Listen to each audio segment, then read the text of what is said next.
Hello friend, चलिए आज हम लोग इस वीडियो में भारत की सीमाएं के बारे में देखते हैं।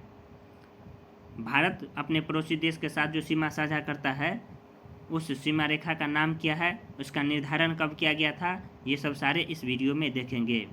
इस वीडियो को अंत तक ज़रूर देखें, इस वीडियो से कुछ नया आपको ज़रूर सीखने को मिलेगा। तो चलिए स्टार्ट करते हैं। पाकिस्तान के साथ सीमाएँ, यहाँ पे पाकिस्तान टाइपिंग मिस्टेक हो गया है, उसे देख लीजिएगा। तो भारत और पाकिस्तान की सीमा रेखा को रेड क्लिफ रेखा कहते हैं। तो भारत और पाकिस्तान के बीच जो सीमा रेखा है उसे रेड क्लिफ रेखा कहते हैं। रेड क्लिफ रेखा का निर्धारण 17 अगस्त 1947 को रेड क्लिफ नामक एक अंग्रेज द्वारा किया गया था। इसी कारण इस रेखा का नाम रेड क्लिफ लाइन पड़ा।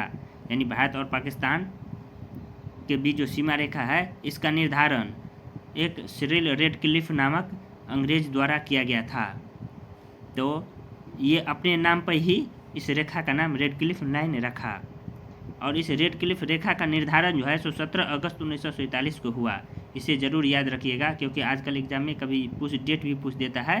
क्योंकि लगभग सभी आदमी को यही पता रहता है कि 15 अगस्त 1947 को देश आज़ाद हुआ, तो 15 अगस्त ऑप्शन में रहता है, तो वही सब टिक लगा देते हैं। लेकिन नहीं, भारत और पाकिस्तान के सीमा रेखा का जो निर्धारण हुआ वह 17 अगस्त 1947 को हुआ। चलिए इस इमेज में आपको दिखाते हैं। जैसे यही है सिरिल रेड क्लिफ, इन्होंने ही 17 अगस्त 1947 को इस रेड क्लिफ रेखा का निर्धारण किया था। तो यह है पाकिस्तान, और उस समय जिस समय भारत आज़ाद हुआ था उस समय ये वर्तमान के बांग्लादेश भी पूर्वी पाकिस्तान ही था। यह 1971 में पाकिस्तान से टूट के अलग देश बांग्लादेश बना। तो भारत और पाकिस्तान के बीच जो ये सीमा रेखा है ये, और फिर ये बांग्लादेश के साथ भी ये जो सीमा रेखा है ये रेड क्लिफ लाइन ही है। तो भारत और पाकिस्तान के बीच जो सीमा रेखा है वो रेड क्लिफ लाइन है, और इसका निर्धारण 17 अगस्त 1945 को हुआ था। तो बांग्लादेश के साथ भी कभी अभी तक तो इसे क्वेश्चन नहीं पूछा, लेकिन बन सकता है आगे संभावित जो ये पूछ दे कि बांग्लादेश के साथ भारत और बांग्लादेश के बीच सीमा रेखा कौन सा है। तो सबको जो है सो रेड क्लिफ तो ये पता है कि भारत और पाकिस्तान के बीच है, लेकिन ये भी भारत और बांग्लादेश, वर्तमान में बांग्लादेश के साथ भी वही लाइन है। चूँकि यह पूर्वी पाकिस्तान था तो इसके साथ जो सीमा रेखा था वो रेड क्लिफ लाइन था। तो वर्तमान में यह बांग्लादेश बन गया, तो सीमा रेखा वही है, इसलिए भारत और बांग्लादेश के बीच भी सीमा रेखा रेड क्लिफ लाइन ही है। यही बात यहाँ लिखा हुआ है कि बांग्लादेश के साथ सीमाएं, तो 1971 से पहले बांग्लादेश पूर्वी पाकिस्तान था, और वर्तमान में यह बांग्लादेश की सीमा रेखा रेड क्लिफ लाइन ही है। अब नेक्स्ट है म्यांमार। ये म्यांमार के साथ भारत की सीमाएं। तो भारत और पाकिस्तान के बीच तो लगभग सबको पता है, लेकिन म्यांमार के साथ जो है सो लगभग जो है सो एक नया जानकारी के रूप में आपको मिलेगा कि भारत और म्यांमार के बीच सीमा रेखा का निर्धारण 1826 के यानडबू की संधि 1826 के यानडबू की संधि से हुआ था। यहाँ पे टाइपिंग मिस्टेक हो गया, यानडबू छूट गया है। यानडबू की संधि के साथ हुआ था, जिसका पुनः निर्धारण 10 मार्च 1967 को द्विपक्षीय संधि से हुआ था। तो भारत और म्यांमार के बीच जो है सीमा रेखा का निर्धारण 1826 के, यहाँ पे यानडबू छूट गया है, आप लोग देख लीजिए, इसे नोट कर लीजिएगा कि भारत और म्यांमार के बीच जो सीमा रेखा है इसका निर्धारण 1826 के यानडबू के संधि के तहत हुआ था। और इस सीमा रेखा का पुनः निर्धारण 10 मार्च 1967 को भारत और म्यांमार के बीच द्विपक्षीय संधि के तहत हुआ था। भारत जो है म्यांमार भारत शासन अधिनियम 1935 के द्वारा 1937 में भारत से अलग हुआ। यानी म्यांमार जो है जिसका पूर्व नाम बर्मा था, यह भारत शासन अधिनियम 1935 के द्वारा 1937 में अलग हुआ। म्यांमार पहले भारत का ही अंग था, ब्रिटिश समय में भारत का ही अंग था, और यह भारत शासन अधिनियम 1935 के द्वारा 1937 में अलग हुआ था, और म्यांमार का पूर्व नाम बर्मा था। अब इस इमेज में आप देख सकते हैं जो भारत और म्यांमार के बीच जो ये सीमा रेखा है इसका निर्धारण 1826 में यानडबू की संधि के तहत हुआ था, और इसका पुनः निर्धारण 1967 में हुआ। और क्वेश्चन ऐसे भी पूछ सकता है कि भारत और म्यांमार के बीच कौन सा राज्य सीमा लगाता है। तो इस इमेज में आप देख सकते हैं अरुणाचल प्रदेश, नागालैंड, मणिपुर और मिजोरम। और म्यांमार के साथ जो है सो कौन सा राज्य सर्वाधिक सीमा साझा करता है, तो वह अरुणाचल प्रदेश हो जाएगा। ये क्वेश्चन बन सकता है कि म्यांमार के साथ भारत का कौन सा राज्य सर्वाधिक सीमा साझा करता है, तो अरुणाचल प्रदेश। और कभी कभी ऑप्शन बना के पूछ देता है कि कौन सा राज्य म्यांमार के साथ सीमा साझा नहीं करता है। तो इनमें से जो है सो कोई राज्य, 3 राज्य इनमें से दे देगा और एक त्रिपुरा या फिर जो है सो मेघालय जैसे दे देते रहता है। तो ये ध्यान रखिएगा कि म्यांमार के साथ अरुणाचल प्रदेश, नागालैंड, मणिपुर और मिजोरम सीमा साझा करता है और सर्वाधिक लंबा सीमा अरुणाचल प्रदेश ही साझा करता है। नेक्स्ट है अफगानिस्तान के साथ सीमाएं। तो भारत और अफगानिस्तान के बीच सीमा का निर्धारण 12 नवंबर 1893 ईस्वी को सर मार्टिन डुरंड द्वारा काबुल में हुआ था। तो भारत और अफगानिस्तान के बीच सीमा रेखा का निर्धारण कब हुआ था? 12 नवंबर 1893 को, और यह मार्टिन डुरंड द्वारा हुआ था। तो इसलिए इस रेखा का नाम डुरंड रेखा है और इसका निर्धारण काबुल में हुआ था। और वर्तमान समय में अफगानिस्तान जो है सो डायरेक्ट रूप से भारत के साथ सीमा नहीं साझा करता है। तो वर्तमान में यह डुरंड रेखा जो है वह पाकिस्तान और अफगानिस्तान के बीच सीमा रेखा है। इस रेखा का नाम डुरंड रेखा है। वर्तमान समय में यह पाकिस्तान और अफगानिस्तान के बीच सीमा का निर्धारण करता है। तो डुरंड रेखा वर्तमान में पाकिस्तान और अफगानिस्तान के बीच है और इसका निर्धारण ये याद रखिएगा कि 12 नवंबर 1893 में मार्टिन डुरंड द्वारा काबुल में हुआ था। नेक्स्ट है चीन के साथ सीमाएं। भारत और चीन के बीच सीमा रेखा को मैकमोहन लाइन कहते हैं।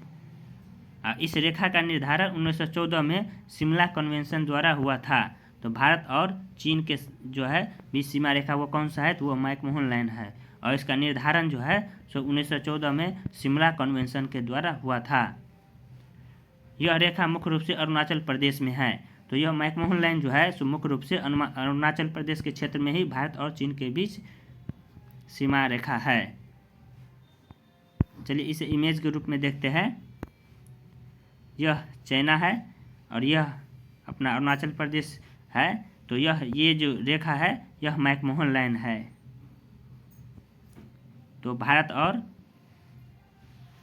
चीन के साथ कौन सा सीमा रेखा है, तो वह मैकमोहन लाइन है। और यह भारत और मैकमोहन लाइन जो है मुख्य रूप से ये अरुणाचल प्रदेश के क्षेत्र में ही है।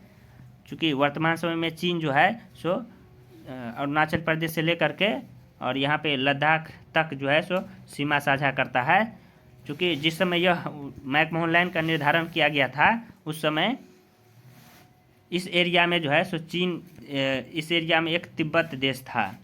चीन जो है सो इस एरिया में इंडिया को टच नहीं करता था, इसलिए ये मैकमोहन लाइन को जो निर्धारण हुआ था मुख्य रूप से अरुणाचल प्रदेश में ही हुआ था। वर्तमान में जो है इंडिया और चाइना के बीच जो है सो सीमा रेखा है, इसे 3 सेक्टर में बांटा गया है। इस सिक्किम से लेकर के अरुणाचल प्रदेश तक के सीमा रेखा को ईस्टर्न सेक्टर कहा जाता है और यहाँ तो नेपाल ही आ जाता है। और फिर उत्तराखंड जो है यह उत्तराखंड एरिया को सेंट्रल सेक्टर कहा जाता है और यह लद्दाख एरिया को वेस्टर्न सेक्टर कहा जाता है। तो भारत और चीन के बीच जो सीमा रेखा है अभी उसे 3 पार्ट में बांटा गया है, एक ईस्टर्न सेक्टर, एक सेंट्रल सेक्टर, एक वेस्टर्न सेक्टर। चलिए अब नेक्स्ट देखते हैं। भारत और भूटान के बीच सीमा रेखा का निर्धारण 1949 की संधि के तहत हुआ था। तो भारत और भूटान के बीच जो सीमा रेखा है इस रेखा का निर्धारण कब हुआ था, तो यह 1949 की संधि के तहत हुआ था। सिक्किम, पश्चिम बंगाल, असम और अरुणाचल प्रदेश की सीमा भूटान से लगता है। तो भूटान के साथ कौन कौन राज्य का सीमा लगता है, तो सिक्किम, पश्चिम बंगाल, असम और अरुणाचल प्रदेश। इसमें असम का सीमा जो है वह सर्वाधिक सिक्किम के साथ साझा करता है। तो भूटान का साथ सर्वाधिक सीमा असम राज्य का लगता है। और नेक्स्ट है भारत का समुद्र के साथ सबसे नज़दीकी सीमा श्रीलंका का लगता है। इसमें आप इस मैप में आप देख सकते हैं, ये है भूटान, इसके साथ ये सिक्किम है, ये पश्चिम बंगाल है, ये असम है और ये अरुणाचल प्रदेश, ये सीमा साझा करता है। और भारत और भूटान के बीच सीमा रेखा का निर्धारण कब हुआ था? तो यह 1949 में हुआ था। और भारत और भूटान के बीच सर्वाधिक सीमा का कौन सा राज्य साझा करता है? तो यह असम राज्य सर्वाधिक सीमा साझा करता है।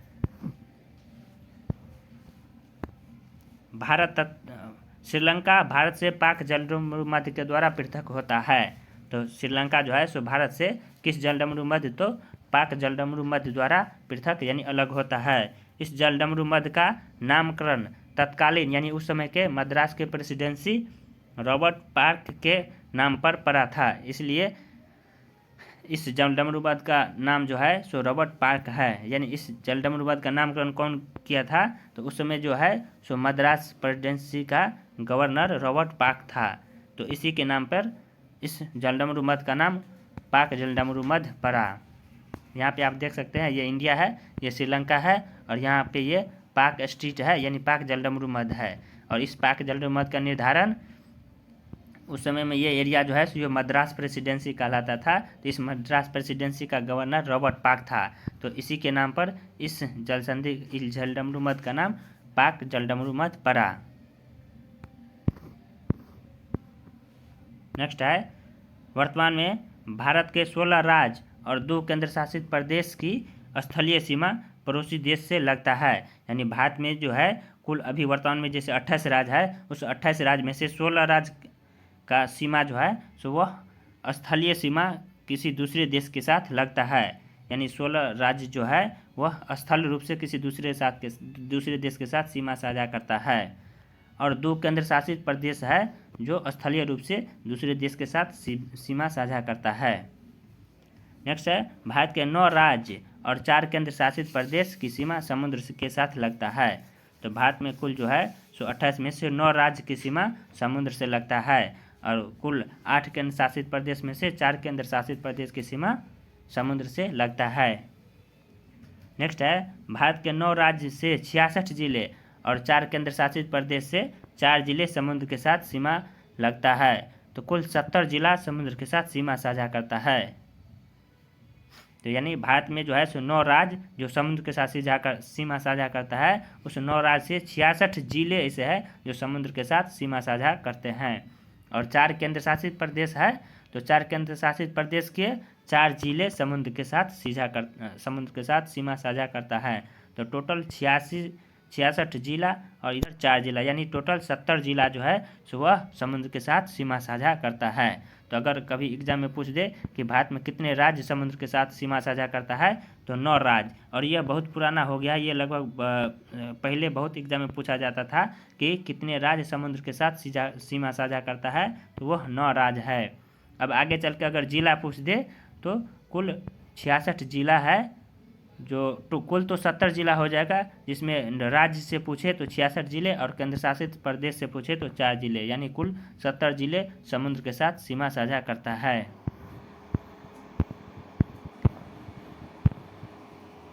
ये हमारा प्यारा भारत है, इसमें आप देख सकते हैं यानी 16 राज्य जो है टोटल वह स्थल रूप से दूसरे देश के साथ सीमा साझा करता है और टोटल 9 राज्य समुद्र के साथ सीमा साझा करता है। जैसे 9 राज्य में हो गया पहला गुजरात, महाराष्ट्र, गोवा, कर्नाटक, केरल, तमिलनाडु, आंध्र प्रदेश, ओडिशा और पश्चिम बंगाल। ये 9 राज्य जो है वह समुद्र के साथ सीमा साझा करता है। और 4 केंद्र शासित प्रदेश में हो गया यहाँ पे दमन दीव, अब दमन दीव और दादर नागर हवेली, इस सबको मिला के एक यूटी हो गया है। तो दमन दीव एवं दादर नागर हवेली, और यहाँ पे लक्षद्वीप, और यहाँ पे अंडमान निकोबार, और जो है सो एक है पांडिचेरी, वो 3 राज्य में है यहाँ पे पांडिचेरी। तो ये चारों केंद्र शासित प्रदेश जो है वह समुद्र के साथ सीमा साझा करता है। तो कैसी लगी ये वीडियो एक बार कमेंट में ज़रूर बताइएगा और बताइए कि इस टाइप के वीडियो किसी टॉपिक पे बनाए कि नहीं, क्योंकि ये इस वीडियो में जो है सो मुख्य रूप से स्टैटिक टाइप और नए आजकल जो नए पैटर्न एग्ज़ाम में पूछने लगे हैं उस नए पैटर्न पे इसमें दिया गया है। जैसे पहले ज़्यादातर पूछा जाता था कि कितने राज्य सीमा के साथ कितने राज्य समुद्र के साथ सीमा साझा करता है। तो अभी आगे चल के जैसे अब एग्ज़ाम का पैटर्न बदल रहा है, जिला की संख्या अगर पूछने लगे तो यह डाटा अपडेट करके इस तरह से वीडियो बना रहे हैं। तो आप लोग कमेंट करके बताइएगा कि ऐसा वीडियो बनाए कि आगे और बनाए कि नहीं। चलिए, थैंक यू।